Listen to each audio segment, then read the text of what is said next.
আপনারা এখানে উপস্থিত হওয়ার কারণে আপনাদের সবাইকে জানাই অনেক শুভেচ্ছা অভিনন্দন।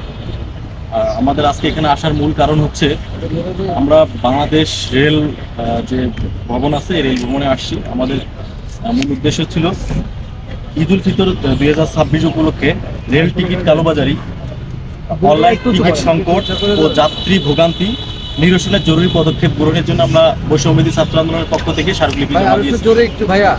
আপনারা ইতিমধ্যে জানেন যে আমরা কিছু সমস্যা দেখতেছি রেলের, যেগুলো সমস্যার মধ্যে অন্যতম সমস্যা হচ্ছে টিকিট কাটা। আমরা আমার নিজস্ব কয়েকটা বিষয় আমি তুলে ধরি, যেটা কয়েকদিন ধরে আমরা নিজে ফেস করতেছি। তার মধ্যে অন্যতম হচ্ছে আমি ফজরের দিকে ট্রেনের টিকিট কাটার জন্য পশ্চিম অঞ্চল এবং পূর্ব অঞ্চল দুইটা জায়গার টিকিটের জন্য সময় নির্ধারণ করে দেওয়া হয়েছে। আগাম টিকিটের 3 তারিখ এবং 4 তারিখ 3 তারিখ এবং 4 তারিখ থেকে টিকিট পাওয়া যাবে। তো তারই প্রেক্ষিতে আমরা 4, 5, 6 3 দিনে ট্রাই করি যে ট্রেনের টিকিট কাটবো, অগ্রিম টিকিট 14, 15 এবং 16 তারিখ এই 3 দিনের টিকিট কাটবো। তো এরই প্রেক্ষিতে 4 তারিখে আমরা যখন পশ্চিম অঞ্চলের ট্রেনের টিকিট সকাল 8টায় আর পূর্বাঞ্চলের ট্রেনের টিকিট ছাড়ে হচ্ছে দুপুর 2টায়। তো সকাল 8টায় ঢোকার আগেই আমরা ভোরের দিকে লগ ইন করে রাখি যেন টিকিটটা কাটতে পারি। ভোরের দিকে লগ ইন করার পরে দেখি যে 7:59 দিকে আমরা ঢুকি যে টিকিট অনলাইন পোর্টালে চলে আসছে সবগুলো টিকিট, কিন্তু 8:00 হওয়ার পরে সব টিকিট দেখি যে শেষ হয়ে যাচ্ছে। কয়েকটা টিকিট আমরা দেখি রিসিভ করার চেষ্টা করি, কিন্তু আমরা কোনো টিকিট কাটতে পারি না। দেখা যাচ্ছে যে ওরা একটা বিষয় দেখাচ্ছে যে এই টিকিট মানে কাটার জন্য যে টাকা পেমেন্ট করা, এটা সমস্যা দেখা যাচ্ছে। তো এই সবের কারণে আমরা টিকিট কাটতে পারিনি। তো এরকম একদিন ঘটেছে, পরের দিনে আবার আমরা 6-7 জন নিয়ে 6টা-7টা মোবাইল নিয়ে চেষ্টা করেছি যেন টিকিট কাটতে পারি, কিন্তু আলটিমেটলি আমরা টিকিট কাটতে পারিনি। না পারার পিছনে কিছু কারণ আছে, তার অন্যতম কারণ আমরা এরপরেই এই অনলাইন টিকিট কেনা বেচা যেগুলো গ্রুপ আছে, আমরা ওই গ্রুপগুলোতে দেখি যে অনেক টিকিট তারা বিক্রি করতেছে, পোস্ট দিচ্ছে যে আপনারা টিকিট লাগলে আমাদের সঙ্গে যোগাযোগ করুন, আমার 17 তারিখে, 15 তারিখে, 18 তারিখে টিকিট আছে, আপনারা যোগাযোগ করেন। তো এইগুলো নিয়ে আমরা যখন দেখি গ্রুপগুলোতে, তো কয়েকজনের সঙ্গে আমরা কথা বলি যে ভাই টিকিট পাওয়া যাবে কিনা।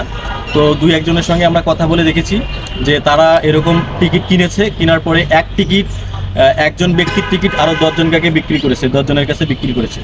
সেই 10 জনের কাছে টিকিট বিক্রি করার পরে ওই 10 জন যেদিন ট্রেনে ভ্রমণ করার জন্য যায়, যে ব্যক্তি আসল মালিক সেও থাকে এবং বাকি 10 জনও সেই টিকিট মালিক। এসে যখন ওই সিটটাকে সে দাবি করে সে সিটটা হচ্ছে আমার, কিন্তু আলটিমেটলি সে বলে যে এই টিকিট তো কাটা আমার, আইডি কার্ড তো আমার। তো এইভাবে অনলাইনে নানা ধরনের হয়রানির শিকার হচ্ছে সাধারণ জনগণ, এবং কি দেখা যায় যে এই টিকিট কালোবাজারির বিষয়টা সাধারণত কয়েকটা সিন্ডিকেটের কাছে গুচ্ছিবদ্ধ হয়ে চলে যাচ্ছে। তো আমরা এই বিষয় নিয়ে আজকে রেল মন্ত্রণালয়ে এসেছি। রেল ভবনের ডিজি মহোদয়ের সঙ্গে আমরা কথা বলার জন্য স্মারকলিপি দিয়েছি, কথা বলেছি। আমরা স্মারকলিপিতে আমরা যেগুলো বিষয় তুলে ধরেছি আমরা সবাই সেগুলো বলবো। এগুলোর সাথেও সামনে আমাদের যে ট্রেনের যাত্রা শেষ হওয়ার পরেও দেখা যাবে যে আমাদের বাসের যে যাত্রা শুরু হবে, এই বাসের যাত্রায়ও এখন সামনে ইরানের যে যুদ্ধের বিষয়কে কেন্দ্র করে অনেক কালোবাজারি বা অনেক সিন্ডিকেট এখানে আছে। তারা নিজেদেরকে এই ট্রেনের দাম বাড়ায় দিয়ে কথা বলে অনেক টিকিট ফেরত দিচ্ছে, যেগুলো আমাদের কাছে এসেছে যে টিকিট ফেরত দিচ্ছে, যে আগের যেগুলো টিকিট কম দামে কিনেছে অনেকে, এখন টিকিটের দাম বাড়ায় দিয়েছে। তো সেই বিষয়গুলো আমাদের দৃষ্টিতে এসেছে। তো আমরা সেগুলো নিয়েও আমরা সড়ক পরিবহন সেতু মন্ত্রণালয়েও কথা বলবো, স্মারকলিপি জমা দিব।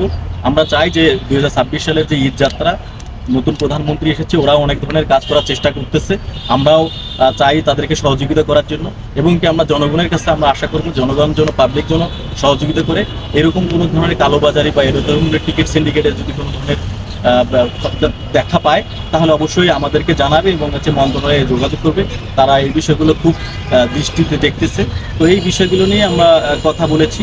এগুলো নিয়ে এখন আমাদের পরবর্তী যে বিষয় সর্ব জরুরি কী আমরা পদক্ষেপ নিতে চেয়েছি, সেই জরুরি পদক্ষেপ নিয়ে আমাদের মধ্যে এখন কথা বলবে ইউসনুল করিম তানজিল, সহ দপ্তর সম্পাদক, বৈষম্যবিরোধী ছাত্র আন্দোলন। আপনার পরিচয়টা?